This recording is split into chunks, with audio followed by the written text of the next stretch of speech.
আসসালামাইকুম বন্ধুরা, কেমন আছেন? আমি মোহাম্মদ শাহ আলম গ্রামীণ শিক্ষা ভোকেশনাল ট্রেনিং সেন্টারের ইউটিউব চ্যানেল গ্রামীণ টেকনোলজি থেকে স্বাগতম জানাচ্ছি। আমি আপনাদের জন্য যে প্রতিনিয়ত ভিডিও আপলোড করি, আপনারা দেখেন, লাইক করেন, কমেন্ট করেন, সাবস্ক্রাইব করেন, এই জন্য অসংখ্য ধন্যবাদ।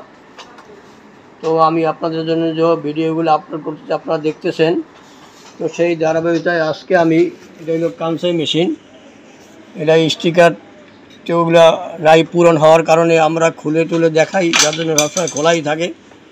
আমরা এইটা টাইমিংগুলো দেখাই। পরবর্তীতে এইটা কাজ শেখা হইলে পরে আমাদের সুইং সেকশনে ভালো মেশিন আছে, ওখানে আবার প্র্যাকটিস করানো হয়। তো যাই হোক, আজকে আমি আপনাদেরকে কি দেখাবো সেইটা আগে আমি আপনাদেরকে বলে নেই। এখানে এখানে যে আছে লোপার, এই যে লোপার লেফট টু রাইট মুভমেন্ট। তো এখানে দেখা যায় এই লুপারটা এদিকে আসতেছে, অর্থাৎ এই নিডেলের দিকে আসতেছে এই লোপারটা। তো এইটা বুঝাচ্ছে রাইট, অর্থাৎ এই সাইডটা হলো রাইট বুঝাইছে। আবার লোপারটা যখন ওদিকে যায় এটা হলো লেফট বুঝাচ্ছে। তো এখানে টাইমিংটা কি দেওয়া আছে, লোপারটা যখন নিডেলের দিকে আসবে, অর্থাৎ এই দিকে আসতেছে, নিডেলের দিকে আসতেছে, অর্থাৎ এই নিডেলের দিকে আসতেছে, তখন নিডেলের ছিদ্র থেকে কতটুকু উপরে লোপারটা থাকবে সেইটাই এখানে একটা মাপ দেওয়া আছে। এই দেখেন, এটা 1.5 মিলি, অর্থাৎ নিডেলের ছিদ্র থেকে লোপারের মাথাটা 1.5 মিলি উপরে থাকবে। তো এইটা হলো লোপারটা এইদিকে আসার সময়, আমার দিকে আসার সময় এই টাইমিংটা থাকবে। তারপর লোপারটা যখন ব্যাকে যায়, অর্থাৎ পিছনে এদিকে যায়, তখন কতটুকু উপরে থাকবে, অর্থাৎ দেখা যায় একবারে স্ক্র্যাপের উপর মুখে, এইখানে দেখা যায় স্ক্র্যাপের উপরে একবারে 3 মিলিমিটার নিডেলের ছিদ্র থেকে 3 মিলিমিটার উপরে থাকবে। তো সুতরাং এই টাইমিংয়ে দেখলে বোঝা গেল কি হইল, বোঝা গেল লোপারটা যখন এই আমার দিকে আসবে তখন 1.5 মিলি ছিদ্র থেকে 1.5 মিলি উপরে থাকবে, আর যখন ওদিকে যাবে লোপারটা তখন নিডেল থেকে ছিদ্র থেকে 3 মিলি উপরে থাকবে লোপারের মাথাটা। এইটা এখন ঠিক আছে, এই পজিশনটা এখন এই দেখেন আপনারা, এইটা এখন ঠিক আছে। এই যে 1.5 মিলি উপরে আসে, ছিদ্র থেকে 1.5 মিলি উপরে লোপারের মাথাটা আছে, এদিকে যখন আসে, আবার যখন ব্যাকে যায় 3 মিলি উপরে আসে লোপারের মাথাটা। তা আমার কথা হলো, এইটা যদি লড়ে যায় কোনখান থেকে লড়তে পারে এবং কিভাবে ঠিক করবে সেইটা আমি আপনাদেরকে এখন হাতে কলমে দেখাবো। তো এখানে এই যে এখানে দেখা যায়, এইটা হলো লোপার ক্যাম্প বলা হয়, এটা অ্যাবোর্ডিং ক্যাম্প বলা হয়, যে যা অনেকে নাম পরিবর্তন। এখানে 2টা নাট আছে, একটা নাট আছে। এই নাটটা যখন সামনে আসে তখন কিন্তু লোপার আর নিডেল অনেক দূরত্বে থাকে, কাছাকাছি থাকে না। তাই আমাকে এটা হলো 1 নম্বর নাট, যখন আমি সঠিক রোটেশনে ঘুরাবো এইটা হলো 1 নম্বর নাট, আর এইটা হলো 2 নম্বর নাট। তাই 2 নম্বর নাটটা দিয়ে আমি টাইমিংটা করবো। আপনারা সবসময় 2 নম্বর নাটটা দিয়ে টাইমিং করবেন। তখন আমি এটা লুজ দিই, এটা লুজ দেওয়ার পরে আমি এইটা একটু আপ ডাউন করাই, অর্থাৎ ক্যাম্পটা ধরে ক্যাম্পটা আমি এখানে নড়াচড়া করবো না, এখন নিডেলটারে আপ ডাউন করবো।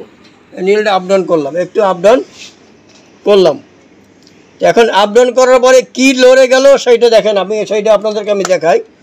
এখন কি হলো, এই নিডেলটা লোপার যখন নিডেলের দিকে আসে, এখন দেখা যায় লোপারের মাথাটা ছিদ্র থেকে নিচে নেমে গেছে, অর্থাৎ ছিদ্র থেকে 1.5 মিলি উপরে থাকবে।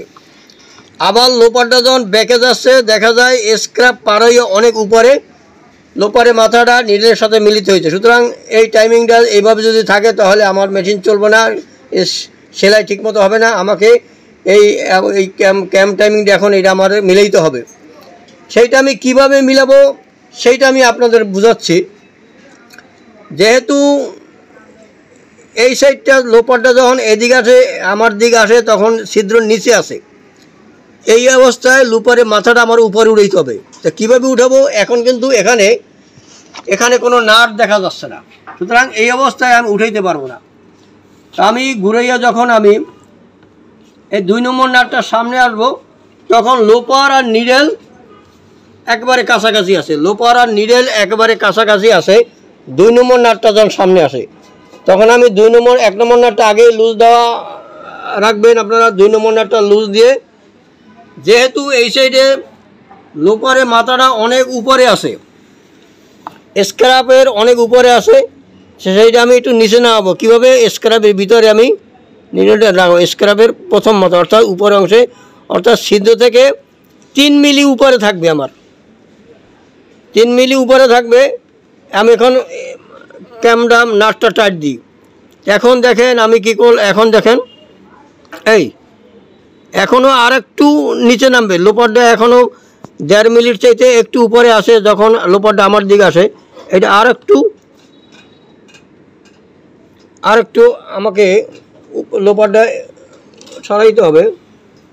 আমি দেখেন এই 2 মিলি, এই 2.5 মিলি, এই নাটটা আমি লুজ দিলাম, লুজ দিয়ে নীলটা আর একটু নিচে নামাতে হয়, একটু নিচে নামাইলাম হালকা। এখন অর্থাৎ লুপারের মাথাটা স্ক্র্যাপের উপরে অংশে আছে, অর্থাৎ 3 মিলি সিদ্ধ থেকে 3 মিলি উপরে আসে। আর লুপারটা যখন আমার দিকে আসে তখন ঠিক আছে সিদ্ধ থেকে 1.5 মিলি উপরে আসে।